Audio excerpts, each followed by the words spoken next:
রাজ্যে প্রথম নজিরবিহীন ঘটনা ঘটালেন এক প্রধান শিক্ষক। ২৫ জন ছাত্রছাত্রীকে মিড ডে মিল খাইয়ে সরকারি খাতায় মিড ডে মিল খাওয়ানোর হিসেব বসালেন ৪৬৫ জনের। এই খবর ছড়িয়ে পড়তেই স্কুলের সামনে বিক্ষোভ অভিভাবক থেকে গ্রামবাসীদের। পূর্ব মেদিনীপুর জেলার কাঁথি ১ নম্বর ব্লকের শাহবাজপুর গ্রাম পঞ্চায়েত এলাকার শাহবাজপুর হাই স্কুলের প্রধান শিক্ষকের বিরুদ্ধে মিড ডে মিলের খাবার চুরির অভিযোগ তুলে সরব গ্রামবাসী থেকে অভিভাবকরা।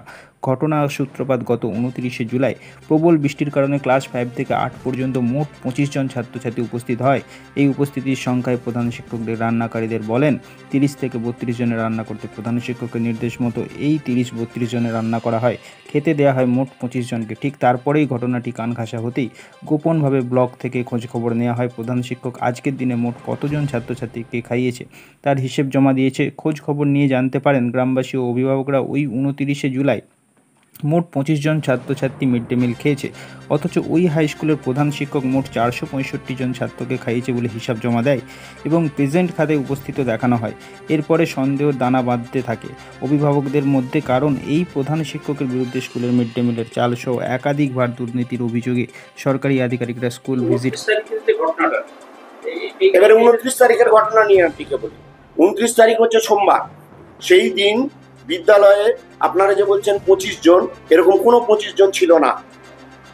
আমার কাছে তথ্য আসা, আমি বলে দিচ্ছি এই ক্লাসগুলো আমার কাছে তথ্য আসে কিভাবে।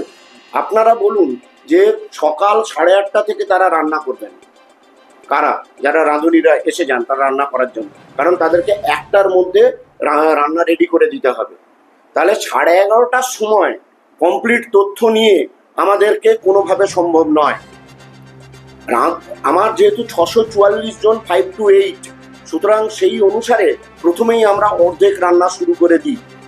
তাহলে অর্ধেক রান্না যদি আমরা শুরু করে দিই, আমাদেরকে যে খরচটা হয়ে গেল সেই খরচটা আমাদেরকে দেখাতেই হবে।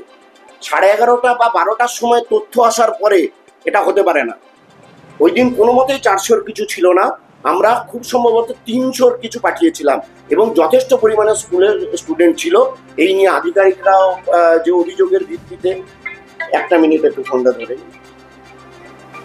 করেছেন, তারাও আমাদের মাস্টারদের সঙ্গে বসেছেন, অ্যাডমিনিস্ট্রেটর বসেছেন এবং সেখান থেকে তারা যা তথ্য পেয়েছেন তারা আগামী দিনে সেই অনুসারে আমাকে জানাবেন। কোনো মতে সম্পূর্ণ অসত্য অভিযোগ, কেবলমাত্র এখানে আমাকে ইমপ্লিকেট করার জন্য, যাতে রামগোবিন্দবাবুর পুরনো ক্ষমতা এখানে ফিরে আসে, এছাড়া আর কোনো কারণ নেই এখানে অভিযোগ।